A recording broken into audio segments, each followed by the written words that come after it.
Le 5 novembre, Jacquemain Chabani, ministre de l'Intérieur, a instruit les assemblées provinciales de voter une résolution suspendant toute pétition et motion de défiance ou de censure compte tenu de la situation sécuritaire dans l'Est du pays. Cette décision fait suite à la correspondance de la présidence de la République du 28 octobre, lui confiant la mission d'interdire toute motion ou pétition contre les membres des gouvernements provinciaux ou des bureaux des assemblées provinciales selon le cas. Toutefois, ce rôle politique assigné au ministre de l'Intérieur relève-t-il de ses attributions? Bonjour, je suis Déborah Sabanga, fellow à Ebouteli. Vous écoutez le 44e épisode de la saison 5 de Ponabiso, capsule audio d'Ebouteli et du groupe d'études sur le Congo GEC. Nous sommes le vendredi 7 novembre 2025.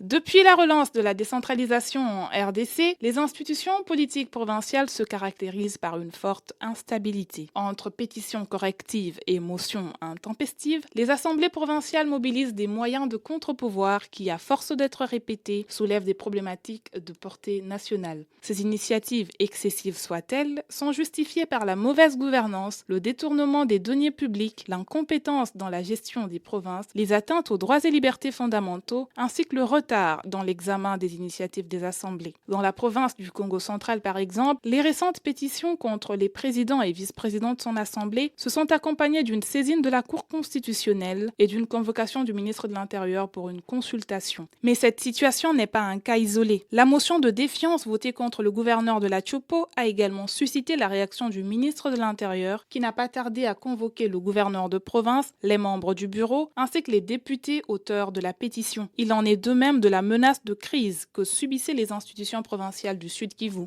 On se souviendra également de la convocation par le ministre de l'Intérieur du gouverneur du Haut-Katanga à la suite de ses propos jugés controversés au sujet de la situation sécuritaire dans l'Est du pays. Tous ces exemples sont révélateurs du rôle désormais assigné au ministre de l'Intérieur, pourtant sans aucun soubassement juridique. Mais cette outrance n'est pas un fait nouveau. Sous le mandat du Premier ministre Samalou Kondé, le ministre de l'Intérieur Gilbert Kankondé a déjà annulé des motions contre des gouverneurs des provinces. Face à cette situation, lors de la 12e session de la conférence des gouverneurs, il a été formulé plusieurs recommandations, notamment celle de mettre fin à l'ingérence du pouvoir central dans les affaires qui relèvent des provinces. En outre, une marche pacifique s'est tenue en juillet 2025 dans la province du Kasaï central afin de condamner cette posture du ministre de l'Intérieur dans la gestion des crises au niveau provincial. Et plus récemment, le député Meshak Mandefou a adressé ce jeudi 6 novembre une question d'actualité au ministre de l'Intérieur remettant en cause le fondement de sa compétence et sa légitimité. En effet, cette tendance à faire du ministre de l'Intérieur l'autorité de tutelle des provinces